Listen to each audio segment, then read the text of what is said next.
From the world of politics to the world of business, this is Balance of Power.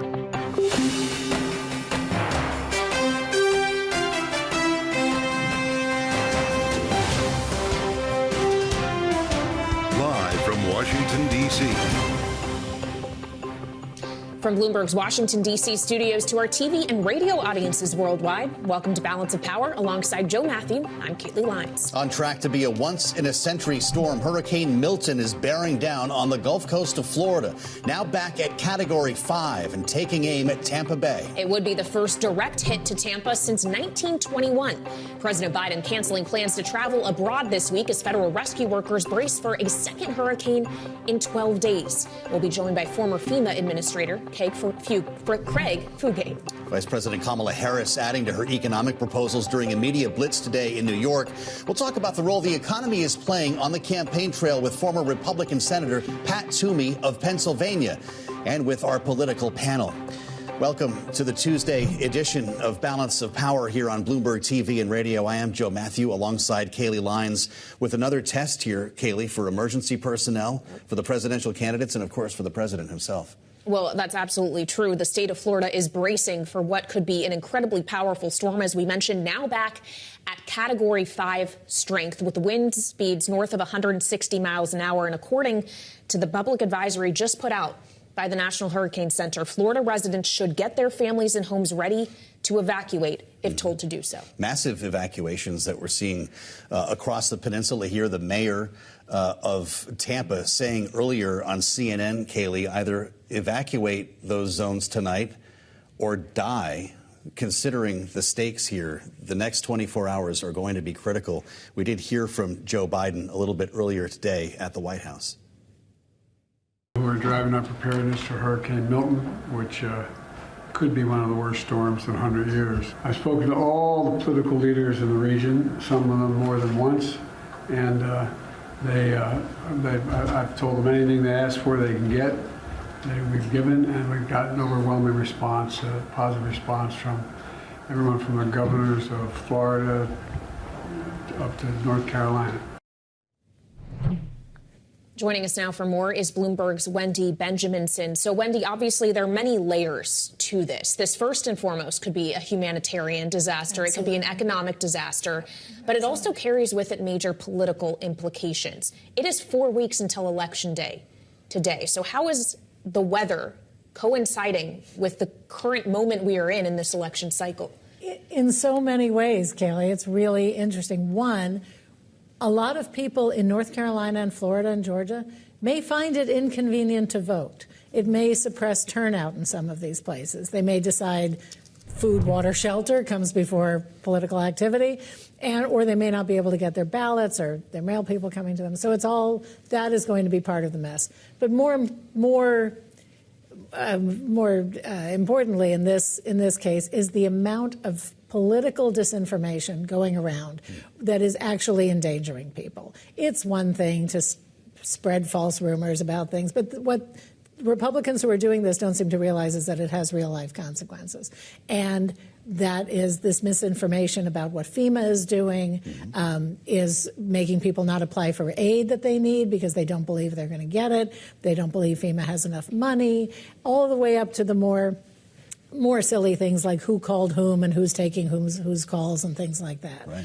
It got so bad that a North Carolina Republican congressman today put out a debunking press release starting with nobody can control the weather because of a tweet from Marjorie Taylor Greene who has suggested that Jewish space lasers run by the Rothschilds are affecting the world. Okay. And now she had said that that they are controlling the weather as well. And we have a congressman actually debunking that.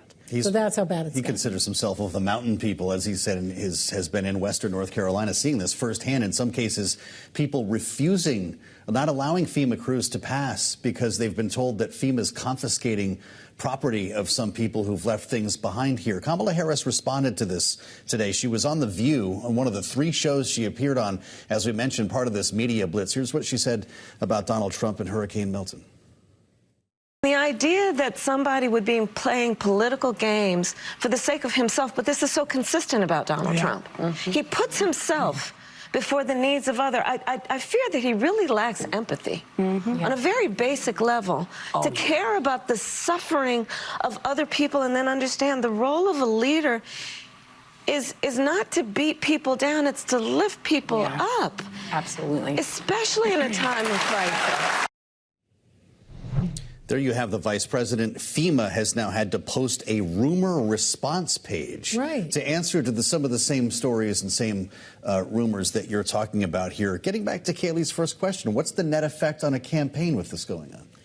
Well, all of them are trying to politicize it. Does it depend what you read? Yeah, it just depends what you read. Exactly. I mean, people should be going to FEMA. People should be going to direct sources for this, not Twitter, not X, not Facebook, not social media sites or irresponsible news organizations. They really should be going to the source to get the information they need to survive this deadly storm that's about to hit them. Well, we're going to be keeping tabs on this storm for you, of course. Bloomberg's Wendy Benjaminson, thank you so much, as always. Turning our attention to the conflict in the Middle East now, Israeli Defense Minister Gallant was scheduled to visit with his U.S. counterpart in Washington tomorrow.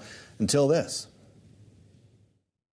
On Secretary Austin's bilat with Minister Gallant, we were just informed that Minister Gallant will be postponing his trip to Washington, D.C. Secretary Austin looks forward to seeing him soon.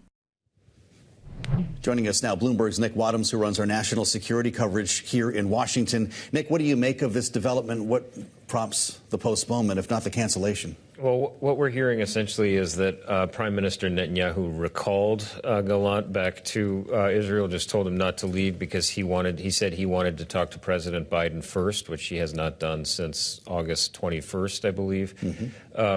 And also he wants the Israeli Security Cabinet essentially to vote on what its plan will be for its retaliation against Iran, which we're all sort of expecting to come at any time. I mean, I think the optics of this are very telling. There's been this big push and pull between the U.S. and Israel. How much leverage does the U.S. have? Israel has repeatedly ignored U.S. demands as it prosecutes its war against Hamas and Hezbollah. And there's a big one here. You know, maybe Prime Minister Netanyahu, what we're hearing is he doesn't want to make it look like there may be some, undue U.S. influence that's going to shape his actions. So it really gets to this bigger issue of the U.S. trying to exert leverage, Israel repeatedly defying U.S. leverage. But, I mean, however you look at it, it does look to me like a bit of a snub where you're supposed to have these consultations and then they're saying, forget it, not for now. But is this a sign that the Israeli response to Iran's missile attack or attempted attack last week is coming soon if he wants everybody there physically in person to make these decisions?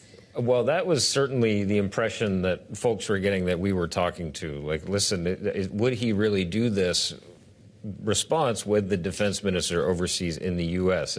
Probably not. He wants them there to vote on the response, and then I think you would expect to see it almost imminently after that. So, I mean, we're really just bracing for this to come at any time. At the same time, we do know that the U.S. this is very much a live ball for them, and they are still working behind the scenes to shape the Israeli response so it doesn't provoke further escalatory exchanges with Iran that could then, where that leads is anybody's guess. All right, Bloomberg's Nick Wadhams, thank you. Thanks, Nick. So much. Now coming up, we'll turn back to Hurricane Milton. Former FEMA Administrator Craig Fugate will be with us as we look at the potential humanitarian, economic, and political toll of this storm. That's next on Balance of Power on Bloomberg TV and Radio.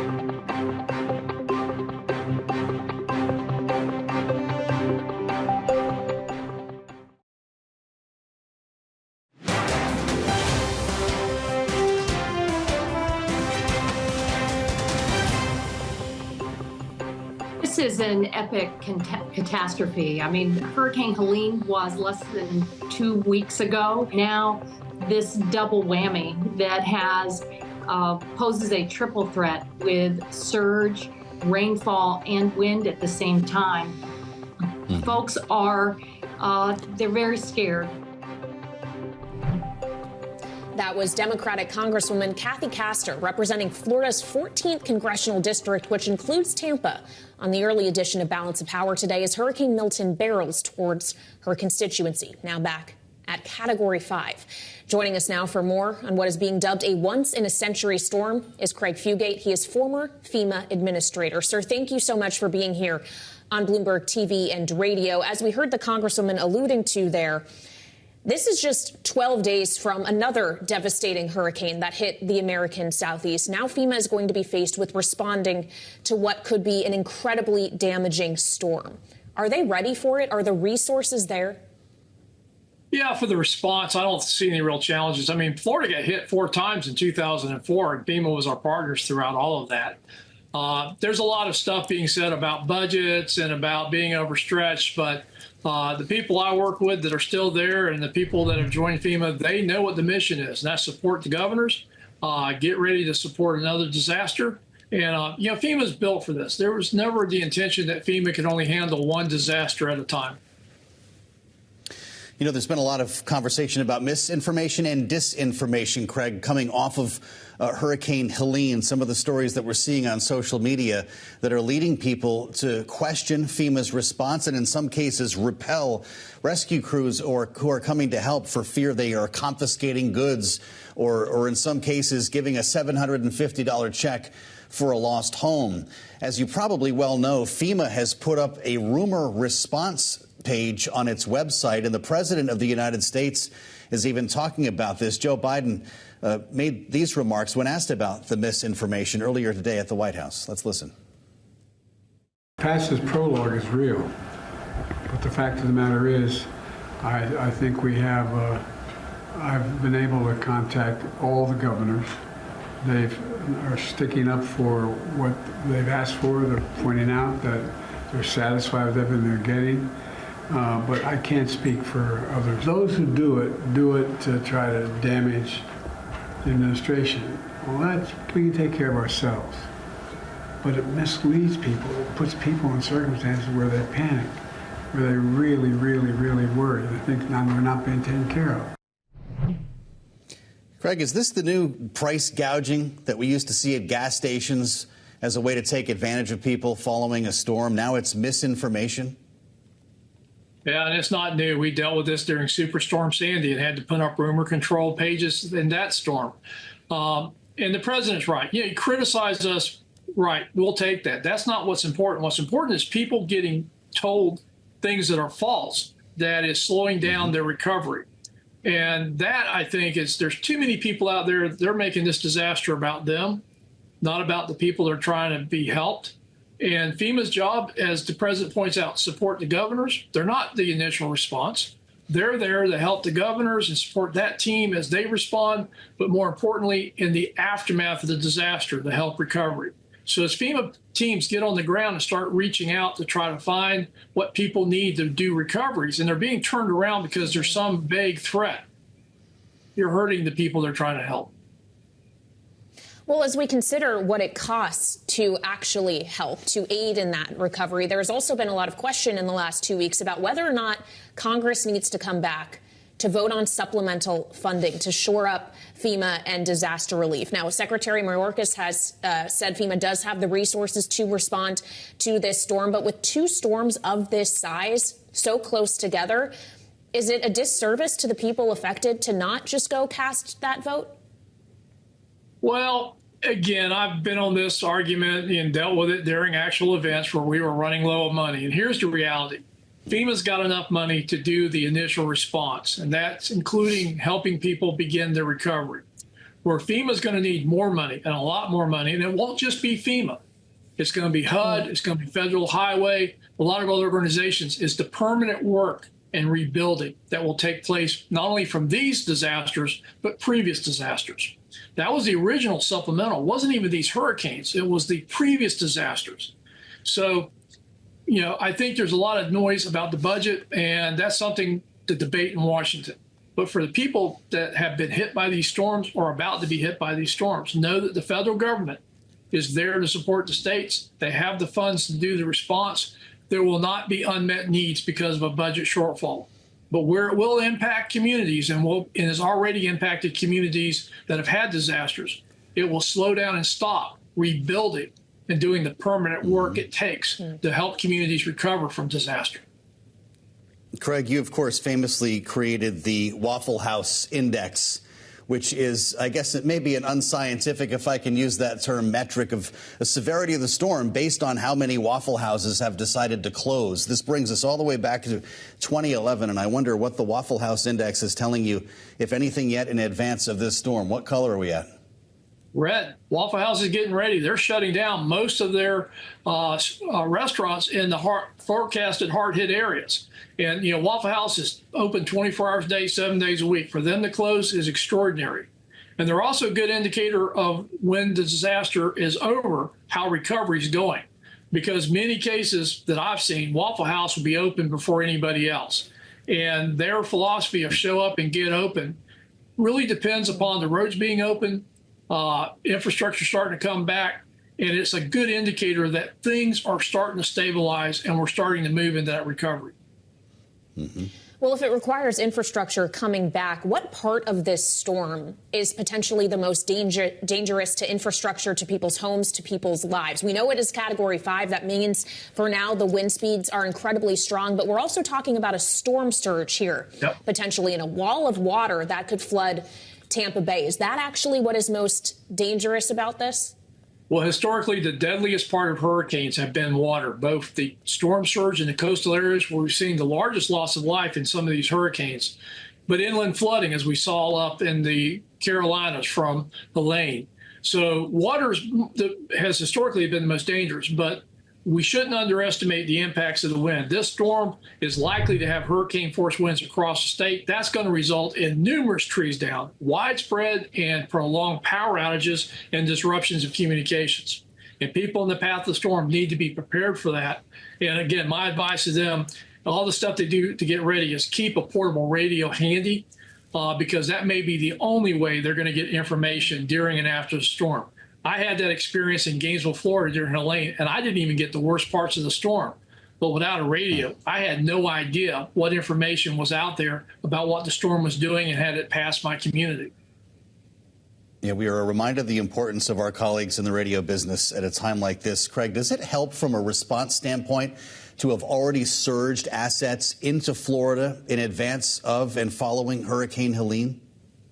Absolutely. I mean, this is the lesson we learned and emphasized in 2004 is you can't wait for the disaster to happen to get ready. And so even before the hurricanes made landfall, we were mobilizing resources, working with our FEMA partners, other states, getting people in position to be able to start responding as soon as the storm passed. We weren't waiting for the skies to turn blue. We got going as soon as it was safe to get back on the road. And we found the faster we got into communities in the aftermath of the storm, the better the chance of survival and the faster we recovered. So we can't wait and sit back and see how bad it is. And that's not what Governor DeSantis and his team is doing. That's not what FEMA does. And if you go all the way back to the Katrina response, that was a lesson Congress really emphasized that FEMA did not need to wait for a formal request or the disaster to happen to begin getting ready and moving resources. So there's a lot that we've learned. You're seeing it being implemented, but the biggest lesson, we don't wait till they happen and figure out what we need to do. Sir, we just have a minute left, but we all know people, or at least know people who are reluctant to evacuate, who do not want to do so. What would you tell them tonight with the window closing? That's just it. There's little time. The principal way people die in the storm surge areas is by drowning and blunt trauma. And when houses and cars and boats are being swept away and slammed into your home and it's collapsing the wall and hits you with all of that power and all that water, very few people can survive that trauma. So it is tonight, windows closing. You need to move to higher ground. This is a preventable loss of life if you move to higher ground. Craig, we can't thank you enough for your time and expertise with a clinic on disaster preparedness and response. Craig Fugate, the former FEMA administrator, we thank you so much. Coming up, the Supreme Court hearing arguments in a closely watched case concerning ghost guns, what it could mean for the future of federal regulations. Coming up next with a live report from the Supreme Court on Balance of Power on Bloomberg TV and radio.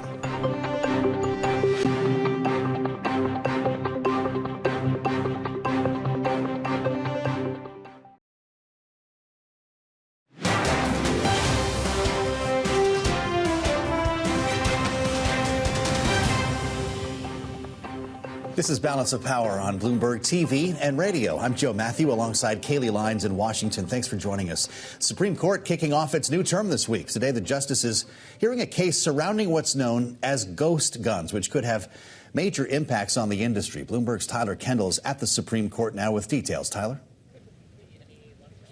Yeah, hey, Joe. Today's Supreme Court case revolves around whether or not the Biden administration can continue to regulate what's known as ghost guns. These are firearms that you can essentially put together with components at home, which means that there's no serial number and they're increasingly difficult to track. Now, this case primarily has to deal with the power of federal agencies more so than the Second Amendment. And the Supreme Court signaled today that it's likely to back the current regulation in place. For a sense of the questioning that happened in the courtroom today, I want you to take a listen here to this brief exchange between the attorney that's representing those challenging the current statute and Chief Justice John Roberts. It is clearly not a trivial proposition for someone to do this. My understanding is that it's not terribly difficult for someone to do this. In 2022, the Federal Bureau of Alcohol, Tobacco, Firearms, and Explosives issued a rule that if a build-at-home kit readily converted into an operable weapon, it qualifies as a firearm under the 1968 Gun Control Act. The suit brought by manufacturers and firearm owners counters that a kit of parts is not a full weapon, and if the ATF wanted to regulate it, it needs congressional approval. A group of gun violence prevention groups filed a brief supporting the administration, pointing to government data showing a recent rise in ghost guns, including for criminal activity. It includes the group Everytown for Gun Safety, which is backed by Michael Bloomberg, founder and majority owner of Bloomberg News parent company, Bloomberg LP. Now, this is just one of the few cases that we are watching this term from the Supreme Court. Notably, this Supreme Court docket is lighter than it has been. Experts say that could be so that the justices could take a break from some of the bombshell rulings that we saw last term, or because they are preparing for some potential litigation surrounding the election. Joe and Kaylee, the court can continue to add cases as its term stretches into June of 2025. And if we look back, some of their most explosive cases were added on late. Very good point. Bloomberg's Tyler Kendall at the Supreme Court tonight. Thank you so much. And as we consider that room on the docket, Joe, it does speak to the expectation that not only may it be some time before we know who actually won the race based on the race calls, but this could be a heavily litigated electoral outcome. Yeah, I think we can argue it already is. More than 100 lawsuits already filed in states around the country, and I'm guessing more where that came from, Kaylee. Yeah, and some of them may be centered in the state of Pennsylvania. We're going to take a closer look at that state in particular coming up as both candidates vie for its electoral college votes. Republican Senator, former Senator from Pennsylvania, Pat Toomey, is next on Balance of Power on Bloomberg TV and radio.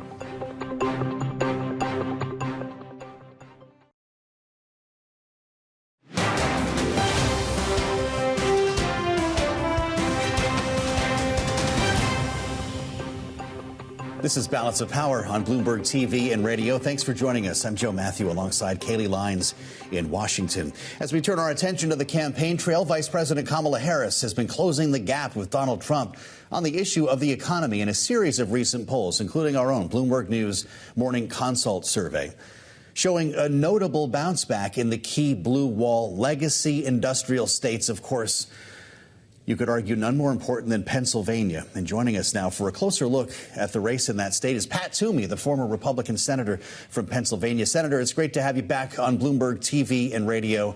I wonder, in this lane, if we can stay focused on the economy for a moment, knowing how close it is in Pennsylvania. Your state looks tied by almost any metric that we're looking at here. What is the economic issue that causes this race to break in one direction or the other? Each campaign is rolling out different ideas on the daily. Today, Kamala Harris unveiling a new plan to cover in-home health care for seniors. What captures the attention of undecided voters in Pennsylvania? Yeah, so first of all, thanks for having me, Joe. I don't think it's a single issue, probably. It's not one of the giveaways that Kamala Harris is promising, or for that matter, some of the pandering that Donald Trump has done. I think the economic issue is a sort of broad gut check. Do you feel like you're better off than you were several years ago personally? Is your family finances in better shape or not?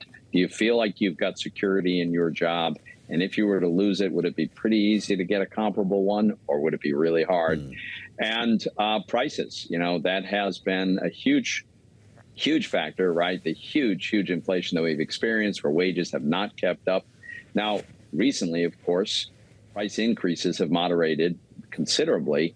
But as you know, prices don't go back down typically. And so people still are not accustomed to the sticker shock they get at the supermarket. So I think it's the cumulative weight of all of these factors on whether or not people feel like we're heading on the right track. Well, if we consider tracks here, sir, the data on the economy and voter feeling about it has been tracking more in favor of Kamala Harris, at least relative to how Joe Biden was doing on some of these metrics, which does make me wonder if it's still the best line of attack that Republicans can use against not just her, but Democrats by and large, if we are seeing sentiment around the economy starting to change, even if with somewhat of a lagged effect. Yeah, look, I think it is a somewhat less salient point, but still nevertheless quite salient. And look, there's been good economic data recently, right?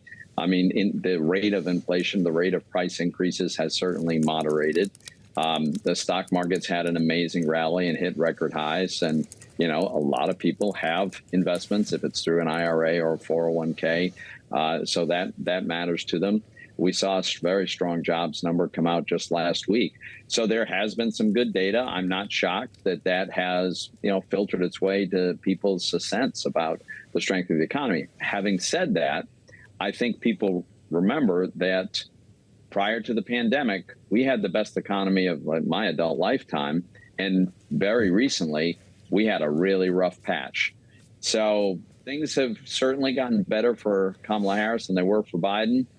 But I think it's still advantage Republican. I want to get granular with you for a moment, if I can, Senator. 4 weeks from tonight, we're going to be looking at the map of Pennsylvania, trying to figure out what in the world is happening here. And I spoke yesterday with your former colleague, Charlie Dent, former Republican congressman from Pennsylvania. He's now senior advisor at a group called Our Republican Legacy. He shared which counties he thinks will decide this state, which he thinks will decide the nation. Let's listen.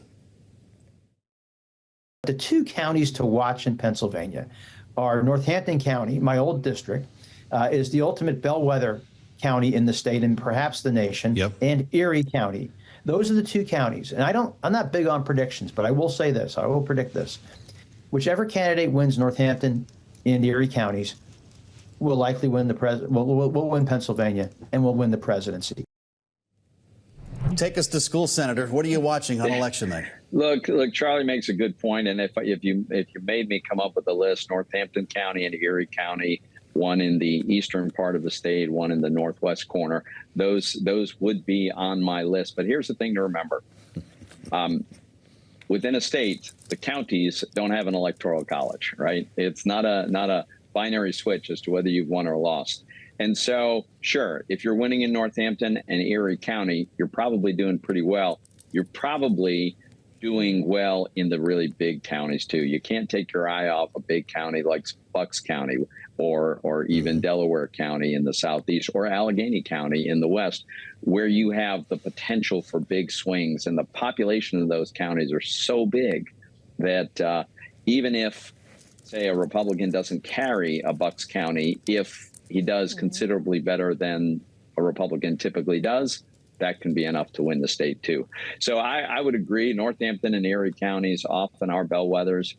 But look at all the big suburban counties around the state. There's a handful of them, and there's just so many swing voters that they determine the outcome. Well, so many voters, so many votes to count, and potentially a lot of time until we know what that sum total is of all of those different votes, sir, especially in a state like Pennsylvania, which doesn't allow the counting of ballots that were mailed in until the morning of Election Day. We've been trying to prepare financial markets for not just the kind of policy they could expect under these two different potential presidents, but frankly, how long it is going to take to figure out who is going to be the president of the United States. How long do you expect it will take for us to know who actually won Pennsylvania? It could be a while. It really could. And I agree with where I think you're going with the idea on the mail-in ballots. You know, it's one thing to not tabulate the results of mail-in ballots in advance, But there's a process that this requires. It requires physically opening an envelope, removing the ballot from the envelope, verifying the accuracy of the way it was filled out, inserting it into a machine so that it gets scanned. You could do all of that in advance and still not push the button that tabulates the results. And our legislature should pass legislation that would require that to happen, as many states do. And then on election night, you'd be counting the ballots as they're coming, and you'd be counting the ballots cast on election day, and you'd simply push a button in each of the counties to get the other results from the mail-in ballots. That's the way we should do it. That's not the way the law is in Pennsylvania. So we're going to wait a while, and if it's very close, it's going to take as long as it takes. It could be days, it could be longer. I wonder if there might be some motivation to change that law, Senator, when Donald Trump claims victory at 9:30 at night on election night. Are you worried about reliving this again? Look, I think it's a valid concern. If Donald Trump does not win the election, do you think he's going to admit that he lost? I don't think so. All right, Senator, we will leave it on that note. Thank you so much for spending time with us this evening. That's Pat Toomey, former Republican senator from Pennsylvania. We appreciate it. Now coming up, we'll turn back to Hurricane Milton barreling towards Florida. This could be the worst storm to hit Florida in over a century. And God willing, it won't be, but that's what it's looking like right now. We'll have more ahead with our political panel next on Balance of Power on Bloomberg TV and radio.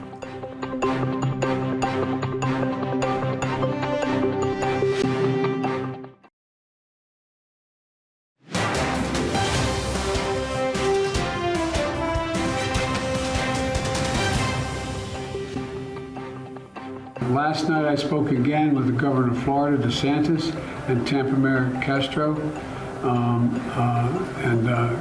Castor, and I made it clear to them they should reach out, including to me directly, with everything else they may need as they see this storm hit. I gave them my personal number. President Biden earlier today on how he's reaching out to Florida leadership ahead of Hurricane Milton, now a Category 5 storm once again that is expected to make landfall on Florida's west coast around midnight tomorrow. Joining us now for more is our political panel, Kristen Hahn, Rock Solutions partner and Democratic strategist, and Maura Gillespie, founder and principal at BlueStack Strategies and Republican strategist. Thank you both for being here.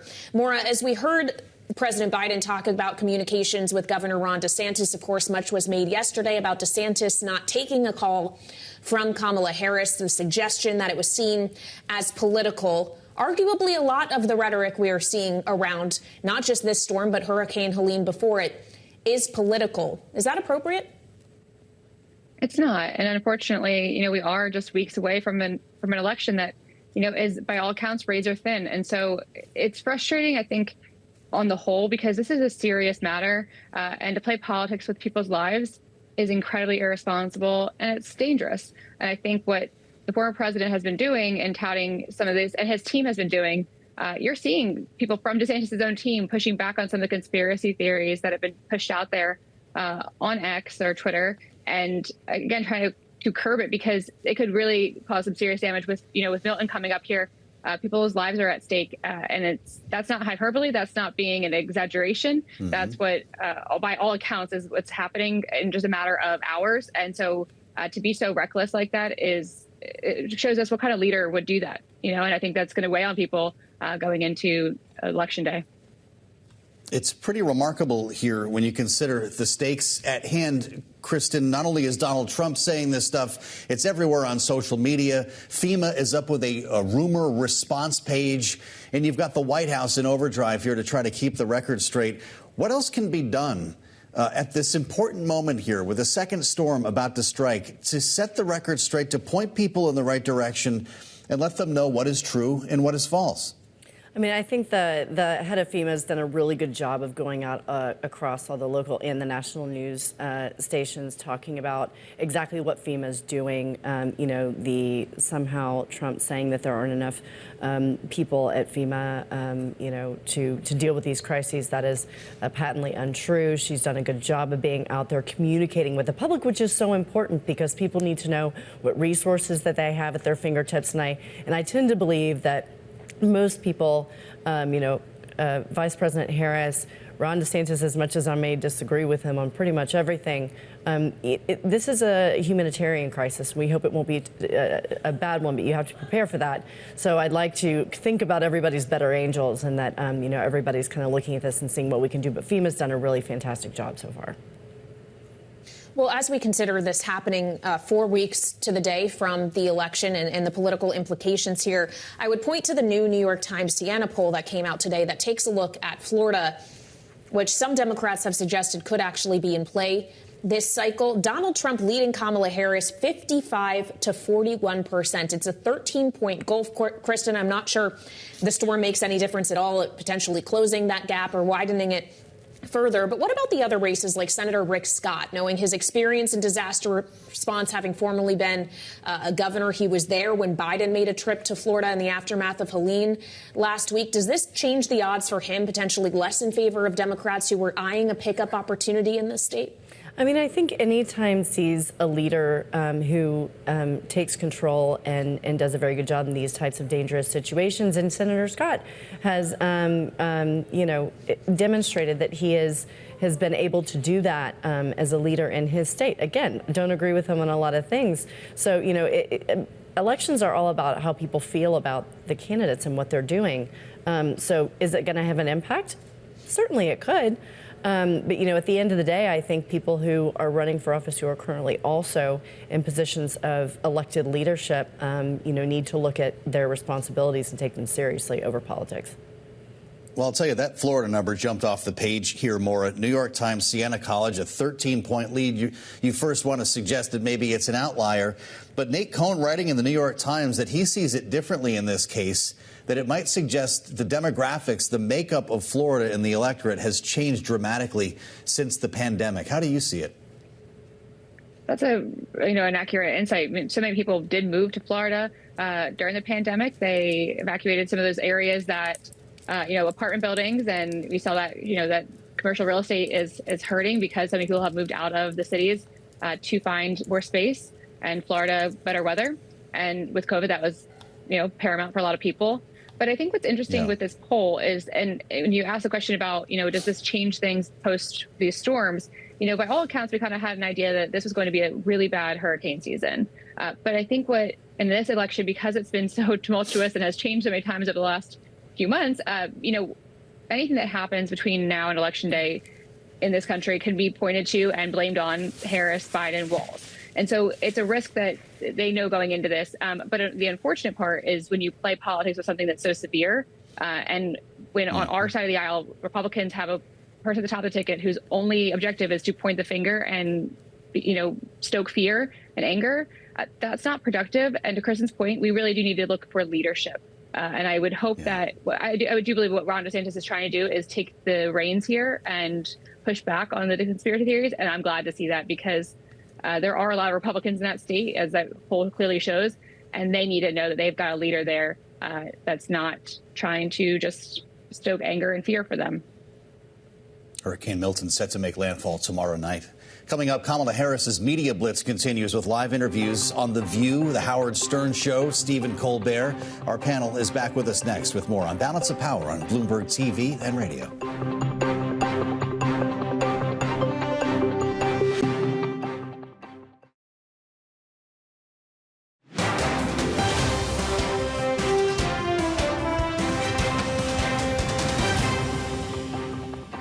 Would you have done something differently than President Biden during the past 4 years? There is not a thing that comes to mind in terms of, and I've been a part of most of the decisions that have had impact.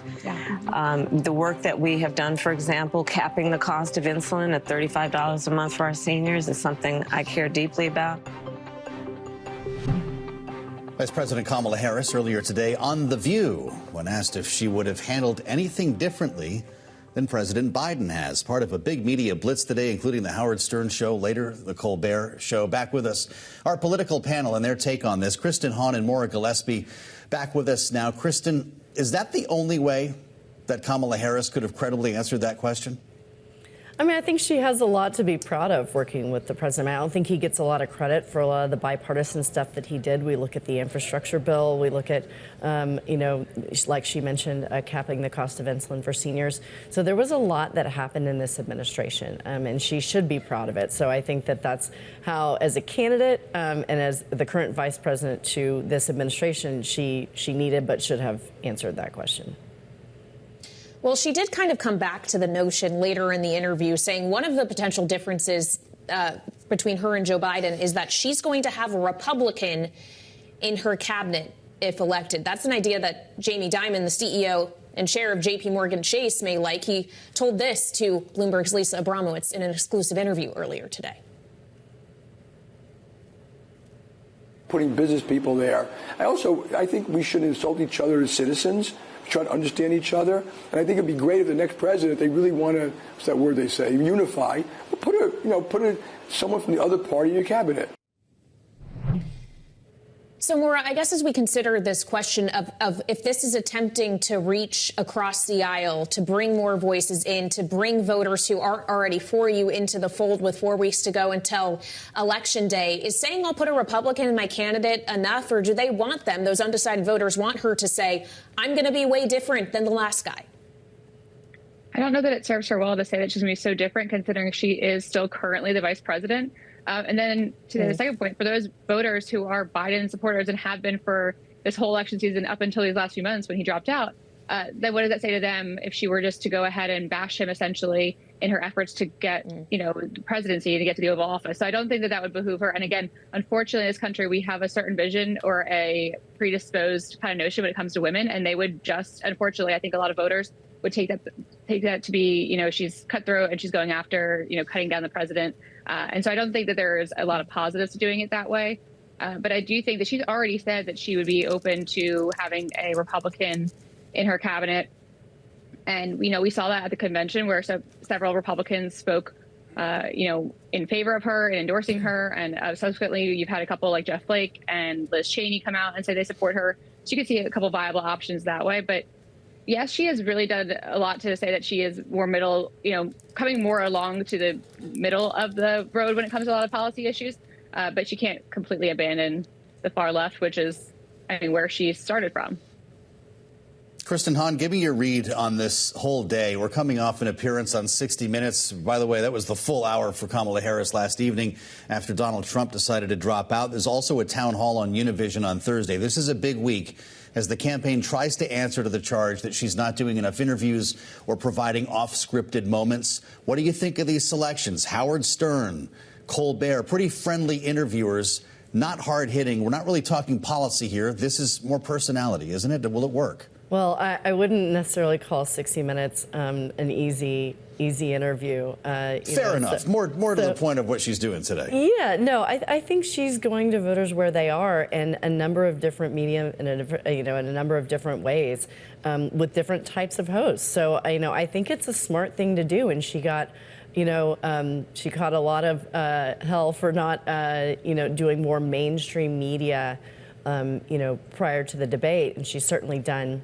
Right. Some sense. But I think, it's a good campaign strategy. Go to the voters where they are, who they're listening to, not just, that maybe traditional candidates would have done before. Maura, will it prove to be a mistake in hindsight that Donald Trump did not do the 60-minute sit-down last night? I do think it was a mistake just because, there's precedent for it. But Donald Trump largely bucks precedent. I think with Kamala Harris doing that interview, I was glad to see that she did take that one on because she has largely dodged some of the heavy-hitting questions that people want to have answers to. And she does give kind of vague answers sometimes if she answers it, directly at all. But again, so you could have that, kind of a viewpoint of her. But on the flip side, then you have someone who has shown in rally after rally, hour after hour of these rallies of cognitive decline. And so, you're really left with this matter of, okay, who do you trust more in this position? And that's what it's going to come down to on Election Day, not only just turnout, but trust. Who do you trust to be able to put the people around him or her to do this job, to the best of their ability? And I think that that's going to be weighing on people as we get closer and closer to November. All right, Maura Gillespie and Kristen Hahn, our political panel this evening, thank you for joining us. And of course, for more coverage of the campaign, of these interviews, check out the Washington Edition newsletter on the terminal and online as we brace for the landfall of Hurricane Milton tomorrow. We'll, of course, have full coverage of that, too. You said it, starting early with Kaylee Lyons on Bloomberg TV. Thanks for joining us on Balance of Power. We'll see you back here tomorrow on Bloomberg TV and radio.